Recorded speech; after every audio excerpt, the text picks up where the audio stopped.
Did you know that listicles drive 9 in 10 third-party mentions in AI search? 9 and 10? Yeah. So a Like latest Solus, 90%? so third-party sources drive 85% of brand discovery in AI search. So AirOps did this study, okay? Listicles drive 9 in 10, so 90% of third-party mentions in AI search. Product pages and homepages drive 26% of first-page visibility. 68% of brand mentions are often unique to a single AI model. Okay, you got this over here, Yeah. right? So I knew the 9 and 10. yeah, which But- is high. But here's the problem with listicles. I actually did a presentation on this 3 days ago. Where were you look 3 at- days ago? I was here. It was a virtual presentation Okay. for a private equity firm. Uh-huh. The problem with listicles right now, let's actually use ChatGPT for example. Right now, if I want to be the best camera company, right? The best camera for a YouTube video or whatever. If I create tons of listicles, the best camera for YouTube videos, best camera for Instagram videos, the best camera for a podcast, best camera for a video commercial, and I keep breaking them all down, the problem is if I put them on junk sites, ChatGPT cites them most of the time, and you start ranking really high. Yep. It's just a ton of spam. Yep.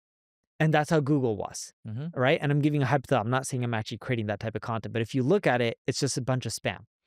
I believe ChatGPT, not now, but within the next 12 months, will start refining their algorithm, just like how they don't cite Reddit as much because Reddit isn't as high quality. And you know, if you look at the same example, when Eric Googled NP Digital, it was my company name, LinkedIn name, and then it was someone who wasn't happy after they interviewed with the company. I didn't read it all, but they probably didn't get the job. Which is not a good result. It's not a good result. Yeah. But forget me and my image. That's not what really people are looking for when they search NP Digital. Would you agree with that? Majority of the time. It's not a good experience. Yeah. That result should have popped up if someone was searching for like employee reviews. Yes. Yeah. Not for trying to work with the company. Yeah. This person was trying to get a job at the company and they weren't happy. They could say they weren't happy or whatnot. Maybe there's some stuff we can improve, but they still did interview with the company and it didn't work out. But the point I'm getting at here is algorithms shift and adjust. Their algorithm on ChatGPT, I believe, will start looking at industry publications and won't look at Joe the plumber talking about the best marketing tools and go off of what Joe the plumber is saying. So I think everyone just creating a ton of spammy guest blog posts and just publishing them all over the web with listicles of here are the top 3 ad agencies and all this, I don't think that's going to be effective. Yeah. So this is interesting because the old days of SEO, going back to what Neil said, we did an episode on this actually last week, right? It's like Lycos, Excite back in the day. You just did the hidden text spam at the very bottom, right? Or hidden in the back of the page. Marketers tend to ruin everything. And so when a new channel comes out, if there's a way to game it, they're going to game it. The other thing is, if you're OpenAI or you're Google, you have to clean things up from a spam perspective. Otherwise, that deteriorates your product quality.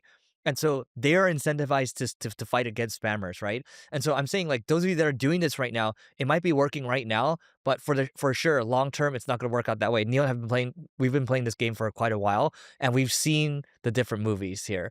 History rhymes. But when I was doing that presentation, there was other people on my panel, so we each talked for 10 minutes. Yeah. But we talked with slides for 10 minutes, and then we did Q&A. Yeah. One of the people, I won't mention the private equity firm or the software, is one of the most well-known softwares for tracking AI visibility. They showed an example of a company that's doing really well in their space, and they're talking about their product and how they release on their own blog, that company, like literally they release on their own blog a ranking list of the best products in their space. And they, of course, mention themselves number 1. And they showcase how once they did that, they started getting included more in ChatGPT for everything. Yeah, as if it's a revelation. Yes. Yeah. But that, to me, is no good. Like, if you did that on Google, Google will be like, this is junk. Yeah. We shouldn't end up ranking the site. And eventually, ChatGPT will adjust their algorithm for the same thing you Did watched. you get to disagree on that panel? I did not get to disagree on that panel. That would have been great. It was more so we each had 10 minutes of talk time. Yeah. And then people asked us questions, and whoever it was relevant for, we would answer that question. See, this is the cool thing about panels. At the end of it, it should have been like, hey, did anybody say something you disagree with? And then it would have been more exciting. But the reality is we do disagree with that, because the fact that they're saying that means they actually don't understand the SEO game, like how this is moved. They don't, but they have a good software for AI visibility, and they're well known for that, but their background isn't in SEO. So I'm not saying they're bad. It's Yeah. just they don't have the experience that you and I do for doing this for 20 plus years and knowing how algorithms adjust. All right, so I wanted to take a moment to tell you about my podcast co-host Neil's agency called NP Digital, and they work with a whole host of global companies or a global organization. Also, Neil has SEO tools such as Ubersuggest and Answer to Public. All you have to do is go to npdigital.com to learn more, and we'll see you on the other side.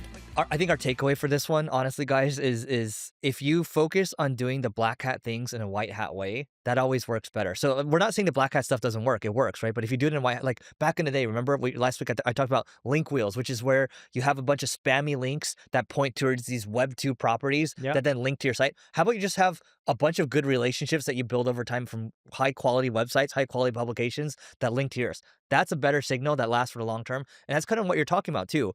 You want to have high quality publications. And even Eric Schmidt, like this doesn't change. Eric Schmidt said this. The internet is what? It's a cesspool of poo-poo, right? And the brands will rise to the top. It's because the brands spend more time building their brand, building quality. Dude, look at Reddit. Reddit cited a lot less on ChatGPT. They're getting less traffic from Google and ChatGPT, I believe, because their stock started taking a tank. Was it just ChatGPT or was it also Google? I think it was both. I don't know. But I know for sure it was at least ChatGPT because we have a graph on that. The problem with Reddit is marketers started spamming the crap out of Reddit because like, oh, ChatGPT, you want to end up pulling from this? No problem. We'll just spam the crap. And Tim Solo from Ahrefs had a funny LinkedIn thread because I think Reddit made some announcements like, hey, marketers have been putting messages, self-promoting, spamming. And I think Tim Solo said something that was cheeky. To me, it was funny. I loved it. And he's just like, actually it's just getting started, which is spot on, right? Because if there's one signal that's working, Eric and I are not in this phase of our careers, so we don't believe in spamming. It's just too short-sighted. And 20 plus years ago, we tried the spamming approaches. We just know it's not long-term. Marketers will just spam the crap out of something because you can make not just some money, you can make millions and millions of dollars in profit. It may only last 2-3 years, but hey, your cost was very little to nothing. And that's a lesson. Human nature never changes. That's why you want to study history, right? You want to study human nature because if there's an easy way to make money, people are going to go hard on that, right? Yes. And like, I don't know if you've seen those memes where it's like the easy way out, that line is like the line is very long, but it's like the hard way, the long-term way, there's only like one person there. Yes. That's how this is, right? And so look, I would encourage you all, if you're just getting started in this in your career, spam away. Because then you'll realize you'll get the repercussions from it, and then you get punched in the face a couple times, and then you stop doing it. Because that's how we learn over time. Yes. Yeah.